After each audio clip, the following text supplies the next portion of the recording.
Hello and welcome to the Inequality Watch, the show that recounts how greed is in fact killing us. I mean, think about it. Most of the recent gains in American income have gone to the top 1%. And what have they done with all this communal largesse? Well, they just undermined our political system so that healthcare remains unaffordable, climate change is framed as a hoax, and continue to fund the largest prison system the world has ever seen. The billionaire class and its adherents are our social jail keepers, environmental defilers, and otherwise enforcers of the notion that their unimaginable riches are the consequences of the fictional sense of their own hardworking ethos and moral superiority. But they don't achieve this remarkable set of accomplishments without an occasional partner. And sometimes it's us. Well, more accurately, the mainstream media. That's right, many of the myths that maintain a system which on the surface seems unjust and unfair is perpetuated by the profession that is supposed to speak truth to power, as we say at The Real News, a failure to hold the super rich and the myths they perpetuate about us accountable. But today we're going to rectify that imbalance. We're going to end this year of reporting on equality with an accounting of sorts. We're going to take aim directly at some of the worst myths that are foisted upon the public that allow a system that literally benefits a handful of people to persist. And in doing so, hopefully set the record straight that in this system in which we all suffer is not only illusory, but something we can all change. So without further explanation, here's our top 5 inequality myths that deserve to be shot down. Number 5. Your living wage is killing us. For years, unions and workers have been trying to raise the minimum wage to a meager $15 per hour, arguing it was the bare minimum a worker needs to survive. But large and small business owners across the country have said it's simply unaffordable. Their argument? Paying workers a living wage will undermine the economy and raise prices across the board. And it's rhetoric the mainstream media has at times uncritically embraced. The problem is, it's not true. How do we know? Well, despite the fact that myriad academic studies have reached an exact opposite conclusion, including an extensive study of Seattle's experiment with a $15 an hour minimum that led to few, if any, business closures, there's another factor which has largely been ignored. Take a look at this graph. What it reveals should alarm everyone. It's the total share of the U.S. economic output that goes to workers. As you can see, the portion of the country's economic output paid to wage earners continues to shrink. In fact, it's currently at a record low. And the raw numbers are even worse. Since 1979, the top 1% has seen an increase in income of 138%. Meanwhile, the bottom 90% received just 15% of our so-called rising tide. What this means is that a basic living wage is not unaffordable because the rich have gotten more expensive. Here's an analogy that elaborates on what I'm talking about. Think of the economy as a pie to be shared. Sitting around the table is all of us, but just one person takes the largest slice, and then, while stuffing their face as we all split what's left, accuses the rest of us of overeating. Stephen, what are the true consequences of this trend? Well, the consequences are it places a misapprehension of value, okay? So here, let me give you an example.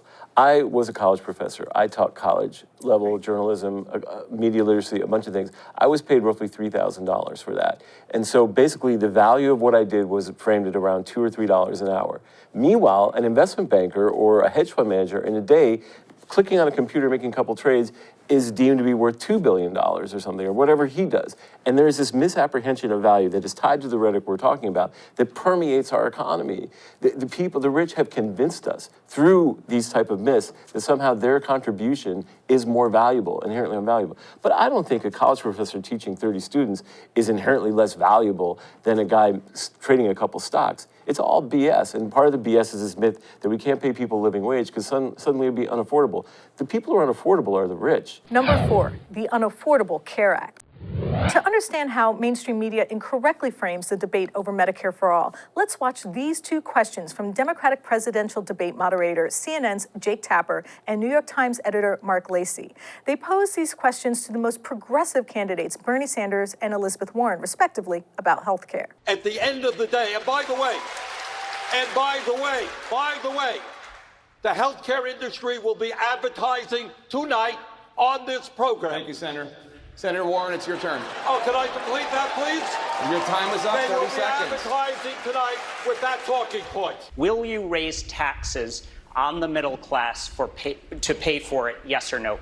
So I have made clear what my principles are here, and that is costs will go up for the wealthy and for big corporations, and for hardworking middle-class families, costs will go down. The underlying premise of both these queries seems to be a single misleading characterization that Medicare for All, i.e. healthcare for everyone, is simply too pricey, that implementing it will require raising taxes on the middle class. But this premise touted by the media is really just fear-mongering, a perspective which is missing an important fact, a critical piece of information that makes the aforementioned conversation absolutely irresponsible. Stephen, can you elaborate a little on this? Yeah, the BS on this thing is really quite clear. Our healthcare system is the most expensive in the world, okay? So implementing Medicare for All is made impossible by the greed in the system itself. We pay almost twice as much as any other country. We spend almost twice as much as any other country on healthcare alone. We have some of the worst outcomes. So the greed in the system is what makes Medicare for All unaffordable. The only way you get Medicare for All is taking money out of the pockets of hospital systems, of insurance companies. We spend insurance companies make $22 billion a year in profit. It's greed. It's not the fact that suddenly we're going to have to tax middle class. We could do, healthcare for all like other countries. Just we have to do healthcare cheaper, and that really makes sense. But of course, what they have to do is fearmonger us and make it seem like, oh my God, if we have healthcare for all, we're gonna have to raise their taxes. Well, it's not true. And of course, it's very important to note that people like CNN make a lot of money from healthcare providers. Absolutely, and Bernie Sanders pointed that out. Yeah, and Bernie Sanders pointed that out in that clip, and you can see when he claps back at Jake Tapper, he gets in trouble. Number 3, the rich are different than you and me. They deserve more. 20th century author F. Scott Fitzgerald has a well-known quote about the rich, that they are different than you and I, and it could really use an update. That's because the rich are not just different than us, they are more deserving. At least that's what our country's industrial entertainment complex is constantly trying to convince us is true. Maybe you've seen the much-lauded HBO series Succession. It's the story of a media mogul and his ambitious children who struggle for control of his billionaire empire that some say is based upon Fox and Rupert Murdoch. Pundits say the show is a critical look at the corrupting power of wealth, but like many other shows purportedly skeptical of unthinkable wealth, it's actually a testament to the exceptionalism of the rich. What do I mean? Well, the show recounts bad behavior, amorality, covering up of murder, rape, and all sorts of crimes by the members of this ultra-wealthy family. But the bad behavior does not engender serious consequences. In fact, the most ambitious son of the supposed matriarch leaves a man to drown in a lake after he causes an accident while intoxicated. His punishment? He no longer gets to challenge his dad for control of the firm. The point is, the show is not a critique of the rich, but a long and meandering argument that they are deserving of leeway, idiosyncrasies, and just generally bad behavior. In other words, the rich are not just richer, but some type of superior life form that doesn't adhere to the laws and mores that apply to the rest of us. Stephen, what's your take? I think Downton Abbey would also be a great example of the super rich and how deserving they are. Yes, I mean, in Downton Abbey, the main character is benevolent, gives health care to his maids and servants. It's all sort of a constant narrative because you have to maintain this imbalance of value, right? What we talked about in the minimum wage problem is this idea that somehow I am more inherently, not just more valuable, but infinitely more valuable. And deserving. And deserving, and that this is a moral question, right? It's because anyone who looks at it like theoretically, you say, you're not, a hedge fund manager doesn't create $1 billion worth of value a day for this country. It constantly has to be drummed in because you can't maintain this imbalance without rhetoric and sort of the mass collusion to enforce it, right? It just won't happen. People will rise up, and because we keep thinking the rich are deserving or we can become part of them, then we don't. Number 2, neoliberalism to the rescue, that market solutions always work. What the concept of markets imply in some sense is accountability. That is, fair competition keeps companies honest and efficient. But let's face it, we don't live in a market economy, despite how the media touts capitalism as a vibrant market of ideas. Instead, our lives are dominated by behemoths, which are making themselves immune to any sort of market forces. Think Google, Facebook, and Amazon. Companies so big, they are the market and have become reminiscent of the age of robber barons. The truth is, any semblance of a market has vanished. But why? Well, first we need to give a big shout out to our favorite punching bag here on The Real News, neoliberalism. As we all know, neoliberalism is the ideological result of the liberal abandoning of humanistic ideals in favor of market-based solutions, an inflection point when the Democratic Party abandoned true liberalism and embraced capitalism and private enterprise as the solution to complex social problems, as noted scholar Cornel West has said. And the result has been a disaster, but it doesn't stop. The mainstream media keeps reporting on the so-called market as the savior for all that ails us. And nowhere is that more evident than the two-headed monster of private profits at the public trough known as public-private partnerships. It's the most neoliberal of neoliberal concepts, an unholy alliance between politicians and profit. Now, Stephen, you have covered them here extensively in Baltimore. Can you tell us a little bit about how they work? Well, let's recall just a week ago we went to City Hall, and we were there to get a question. We wanted to ask a question to the mayor. And what do we find? It was Amazon Prime everywhere. Day. No, it was called Amazon Prime Day at City Hall. Right. Okay, so you have basically a politician, with public dollars in City Hall, supposedly, the sort of our civic place, dominated by Amazon. Amazon products everywhere. Amazon Prime stickers everywhere. And then who was there? But the media. It seemed like all of Baltimore media was there. Television station, every single, journalistic enterprise in this town was covering it and, questioning it, asking questions if this is important. That is just a small sliver of how we cover it. In this city, one of the poorest cities in the country, we've given out $1 billion in tax breaks to suburban developers to build huge luxury apartment buildings in this city, probably more than $1 billion. How is that possible in a city that experienced Freddie Gray, police brutality, and all those things? The only way it's possible is the media keeps saying, this is how it works, public-private partnerships. And all you have to look at is the Trump administration and the opportunity zones, which have also been touted, which is another tax break for the wealthy to invest in city neighborhoods. But of course, it's all covered as this is the only way to do it. There's no way that we can publicly fund civic virtue. It's not possible. The only way we can do it is to somehow compromise ourselves for corporations that are already lavishly rich. And we saw it there at City Hall. And our number one mainstream media myth: small steps to nowhere. We've heard it over and over again. Only incremental change will improve our lives, and the only moderates who embrace it can win elections. Looming over all these ideas is the most pernicious and prevalent mainstream media bias we included in this list. It's an idea that informs all the aforementioned fallacies and continues to incorrectly frame the dialogue about the current presidential race and the future of this country, despite tons of evidence to the contrary. I'm talking about the ongoing drumbeat from mainstream media that only a moderate, neoliberal, corporatist Democrat can beat Trump, that only a candidate that espouses incremental change and small alterations to our current system can be viable.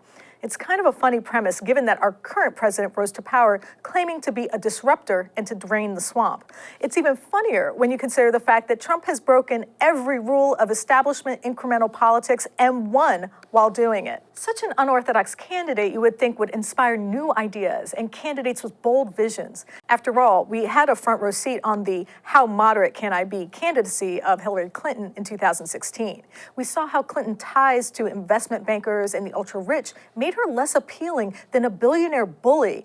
So let's remember, the most popular social programs today were bold, imaginative solutions. Medicare wasn't applied to only some of the people over 65, and Social Security wasn't segmented for just a small portion of retirees.